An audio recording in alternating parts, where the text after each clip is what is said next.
আমাদের বন্দর নিরাপত্তা সপ্তাহ চলমান রয়েছে এই সপ্তাহে। তো এই বন্দর নিরাপত্তা সপ্তাহেরই একটি অংশ হিসেবে আমাদের আজকে বন্দরে অগ্নি নিরাপত্তা একটি মহড়া, আমাদের সক্ষমতা এবং আমাদের যে আন্তঃবাহিনী যে কোঅর্ডিনেশন সমন্বয়, ওগুলার একটা পারফেক্ট আমরা এক্সারসাইজ আমরা করলাম, যাতে আমরা বুঝতে পারি যে কোনো আপৎকালীন সময়ে আমরা কি প্রবলেম ফেস করব এবং ওই প্রবলেমগুলো যদি আমরা যথাসময়ে আইডেন্টিফাই করতে পারি, তাহলে আমরা আমাদের এটা সমাধান করে আমরা বন্দরকে আরও অধিকতর ভালো সেবা দিতে পারবো বলে আমরা আশা করি।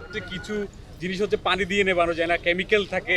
আর আপনারা এখানে নিবানোর ক্ষেত্রে কি কি জিনিসগুলো ব্যবহার করেছেন, যাতে এখানে এমনও হয় যে অনেকগুলো বিক্রিয়া ঘটায়, এই ধরনের পদার্থও কিন্তু অ্যাক্সিডেন্ট হতে পারে। তো এই বিষয়টা মাথায় রেখে আপনারা কি কি পদার্থ দিয়ে আজকে নির্বাপন করেছেন? এটা খুবই একটা গুরুত্বপূর্ণ প্রশ্ন।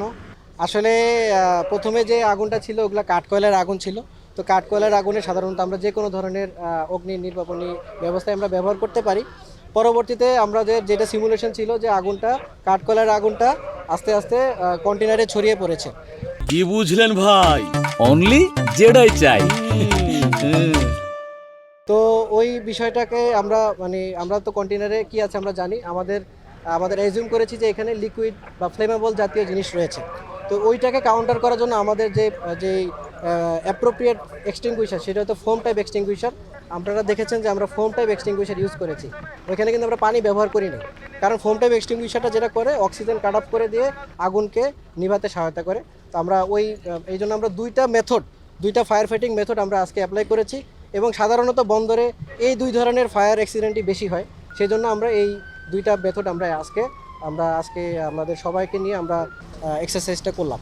আসলে রাসায়নিকের বিষয়টি আসলে এগুলার ডিসপোজালের কার্যক্রম চলমান এবং সরকারের সর্বোচ্চ লেভেল থেকে এই বিষয়টি নিয়ে অত্যন্ত আন্তরিক, এবং আশা করতেছি খুব অল্প সময়ের ভিতরে বন্দরের এই কেমিক্যাল সংক্রান্ত যেই সমস্যাটা রয়েছে, যেগুলো আমাদের অগ্নির কার্যের জন্য আমাদের হুমকি স্বরূপ, ওগুলো সরানোর জন্য আমাদের সর্বোচ্চ কার্যক্রম চলমান রয়েছে।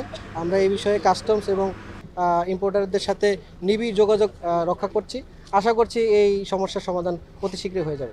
ফায়ার সার্ভিসের সাথে আমাদের একত্রে কাজ করে আমরা ওই কন্টেনারের আগুনটা আমরা নির্বাপন করছি। আমাদের মহাপরিচালক মহোদয়ের নির্দেশনা আছে, সার্বক্ষণিক আমরা এই বন্দরটাকে, কারণ এটা হচ্ছে বাংলাদেশের অর্থনৈতিক প্রাণকেন্দ্র, এটা আমাদের রক্ষা করা, এটা আমাদের নৈতিক দায়িত্ব কর্তব্যের মধ্যে আছে। আমরা সবসময় প্রস্তুত থাকি এই বন্দরে যেন কোনো ধরনের অগ্নি নির্বাপন বা কেমিক্যাল জাতীয় ওই ধরনের জন্য কোনো দুর্ঘটনা না ঘটে। আমরা দুর্ঘটনা ঘটলেও আমরা ওইভাবে ব্যবস্থা দিয়ে আমাদের আছে, আমরা সবসময় প্রস্তুত আছি বন্দরকে নিয়ে।